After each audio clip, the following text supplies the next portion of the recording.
Hello again, welcome to another edition of the Real Ale Guide. Today's beer is a beer from Titanic Brewery and it's their Iceberg. 4.1% ABV. If I can get it to focus, there you go.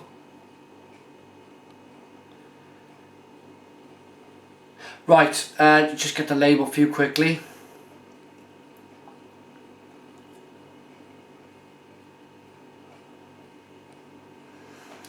Right, this beer was sent to me. Well, first of all, we're going to start another beer from the fans series because I've been sent quite a bit of beer from all you lovely people who watch my beer reviews on YouTube. So this beer, we're going to kick off proceedings. Beer from the fans. This one coming from Richard Murley. Cheers, Richard. Look at that. Bit of carbonation. Thank you very much. I've heard of this, but I've not seen this one, to be honest. But we're quite looking forward to what looks to be a classic pale ale. 2-finger head, white, frothy, quite a nice consistency to it. It's a copper, sort of a copper bronze sort of colour. Bit of chestnut maybe looking to the beer. Medium to small carbonation on this one. The nose, the very important nose, because it's in a clear bottle. What are we getting? Now that's withstood the light very well.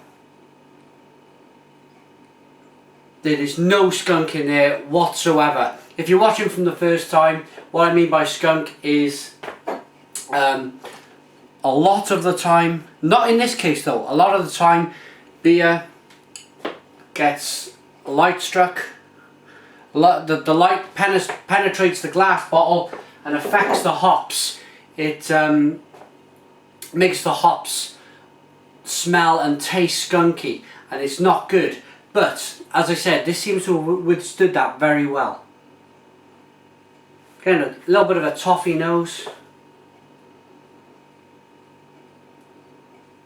It smells sweet with a sweet malt, and also nicely hopped with a gentle little bit of grapefruit in there. Time to dig in. Cheers everyone.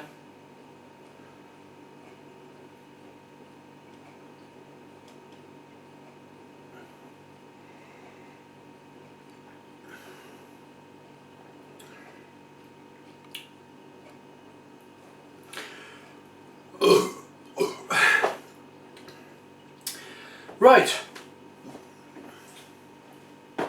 the all important taste.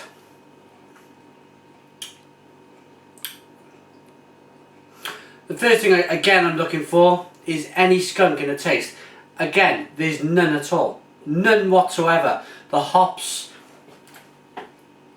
are in this case robust enough to seem to be able to take the light. So there we go. Right. Other tastes. Now we've got that out the way.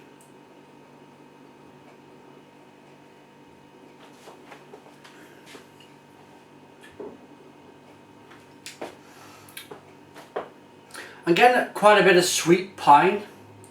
It might sound strange, but you got the pininess of the hops, and then straight away, I mean right on its tail, the sweet malt mixes in with it well. It don't sweep it away. The taste follows and follows and follows of the hops, the pininess, but the malt sweetness joins it harmoniously and it's playing together nicely. What I found in the past with certain beers is they're bitter, then they're sweet. The bitterness gets taken away by the sweetness of the malt. But in this case, as I say, it seems to have, for me it's like a sweet pine. It's quite nice. What else are we getting?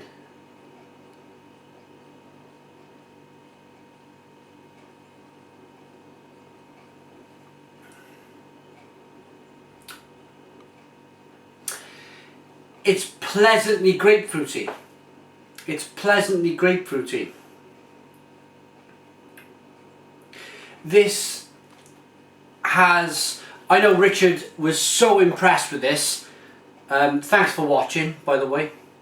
He was so impressed with this, he wanted to send me down a bottle to say, look, this beer is so good. I think he bought 9 bottles, sent me down 1, and drunk the other 8. But I can see why he's done that. I can see why he's gone back to it, because it's very impressive. It's very, very impressive. I like a beer. I've mentioned it a million times, but I'll say it again in case you're a new viewer. I like a beer which I do like these. First of all, I do like these big hoppy American India Pale Ales, Imperial double IPAs. I love them all. But at the same time, I do love a beer which is 4.1%, which I can session. I can enjoy 4 or 5 pints of, and this falls into that category wonderfully well. It fits in there like a glove, because everything is not so huge in the flavour. You can pull flavours, it's very nice. But if you wanted to switch off, as a beer reviewer sometimes, and if you're reviewing a lot of beer, you're doing a lot of tasting, sometimes you just want to switch off. I believe this beer, if it was any more stronger taste, I believe you wouldn't be able to switch off with this. But it's at that level where you can pull some wonderful flavours out of the beer. At the same time, if you know what I mean, you can just session it. You can pick up a newspaper. You can read your mobile phone, your smartphone. You can enjoy 4 pints and relax and switch off with this at the same time.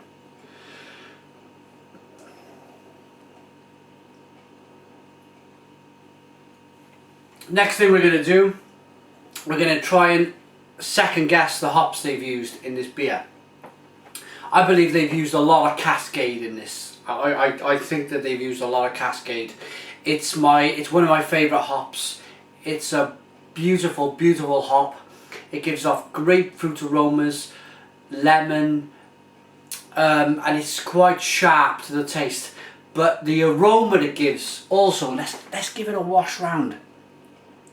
Let's wash it round. Let's see if we can release some more of them wonderful flavours. And yes, wow, you get another flavour. There's caramel. I'm getting a caramel nose now, along with all of the piney notes that I've been speaking about earlier.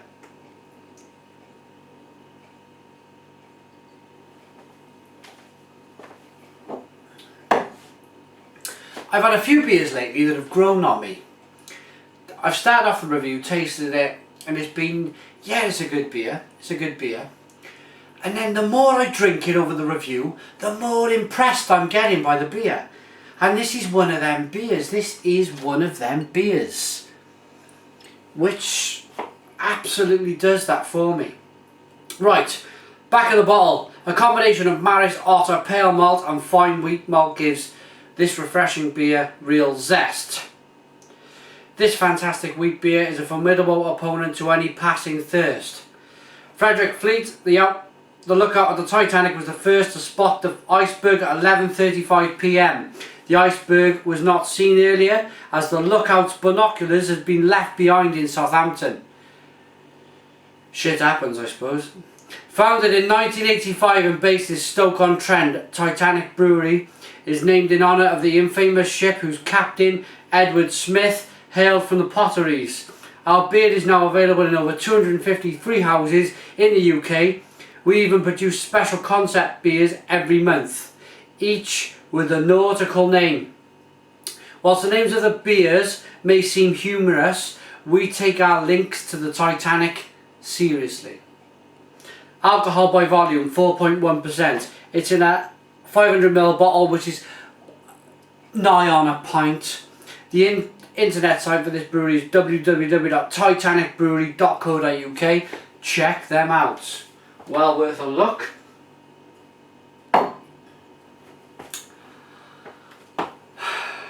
I like this. I like this a lot. Time for a rating.